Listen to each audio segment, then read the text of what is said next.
Hey you! You're watching a clip from the DynamiteGizmo podcast. This is not the full episode, but if you want to see the full episode, make sure to click the link in the description. And remember, like, comment, subscribe. Do it now! Here's the clip. Why is Dricus so good? Huh? Nobody knows. Seriously, nobody knows why Dricus is good. And I'm not just talking about me. Like, it's not just like that I don't know. I don't actually know shit about fighting. I'm not a fighter. I'm a fan of the sport, but I don't know how to fight.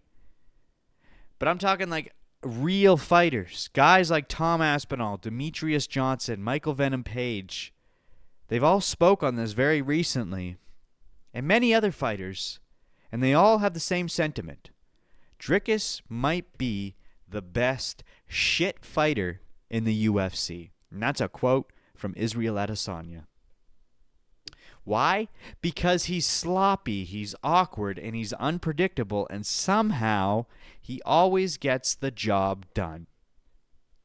Everything he does goes against the norm, it goes against what should be done, and it goes against what every fighter would agree is the right thing to do.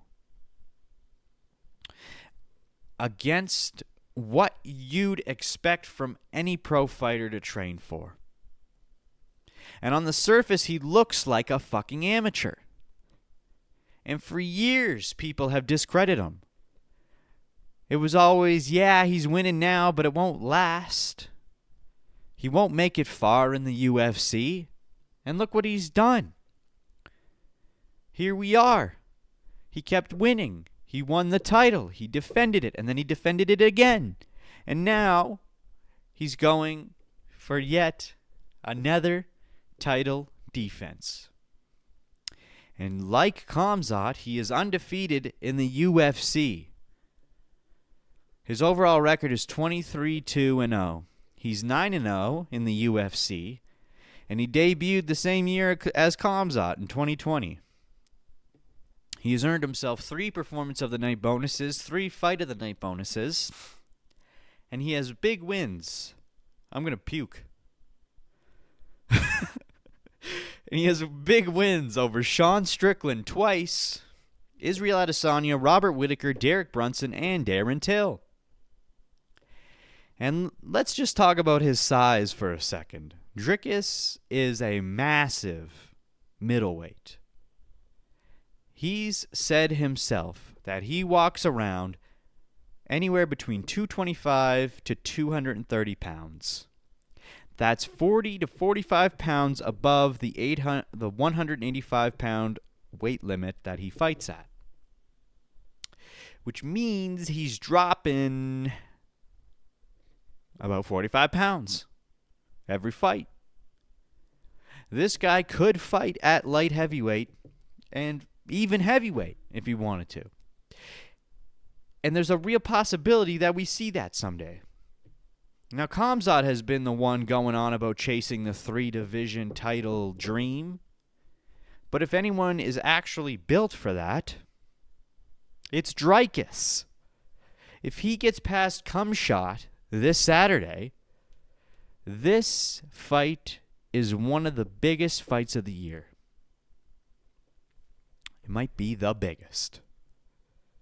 It's the one we've all been waiting for, and it's going to answer all these questions. Because if Dricus beats Khamzat, who is left?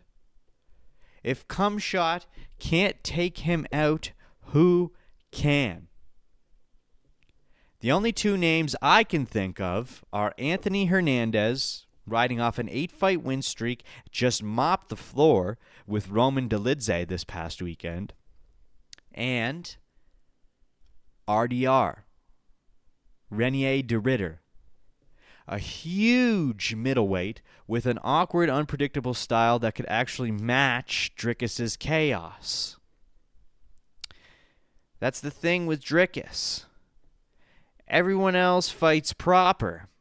There's a right way to throw punches, shoot takedowns, clench, grapple, the textbook way. Then there's the wrong way. The way your coach tells you not to fight because you will definitely lose. And Dricus fights the wrong way that everyone says you will definitely lose, and he wins every time. That's why Izzy called him the best shit fighter in the sport. Now, outside of Hernandez and RDR, who is left? Kyle Baralho and Nasruddin Imavov are fighting for the next contender spot, and I like them both, but I don't see either one beating Dricus. He's already beaten almost everyone else in the top 10 except Hernandez. Cannonier is fighting MVP this weekend, and honestly, I don't think Cannonier gets it done. Brendan Allen, Dolidze, Costa, Vittori, Abbas Magomedov, Kopylov, none of those guys are beating Dricus. But here's the thing. Here's something to consider, okay? There's another factor at play with this card this weekend. MVP. He's an interesting one, isn't he? This is his second middleweight fight. He has said welterweight is his pride and joy, but he's 1-0 at middleweight. In his last fight, he beat Shara Magomedov. And if he beats Cannonier, he could jump to the number 9 spot at middleweight. And that could fast-track him to a title shot at middleweight. And he's number 15 at welterweight as well. And MVP is an awkward, unorthodox style as well. But the difference is MVP is very calculated. Fighters understand and respect what it is that MVP does in the octagon, even though it is a very unorthodox style. But Dricus, nobody has any fucking idea what the hell he's doing. Not the people watching, not the people he's fighting, and not even the people who are pros and study fight styles for a living. And that's why he's projected to win again. Now let me ask you this, motherfuckers.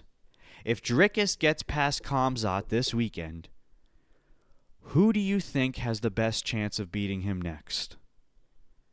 Anthony Hernandez, RDR, MVP, somebody else, or nobody at all? You have to let me know now. Tap here to watch the full episode of the Dynamite Gizmo podcast.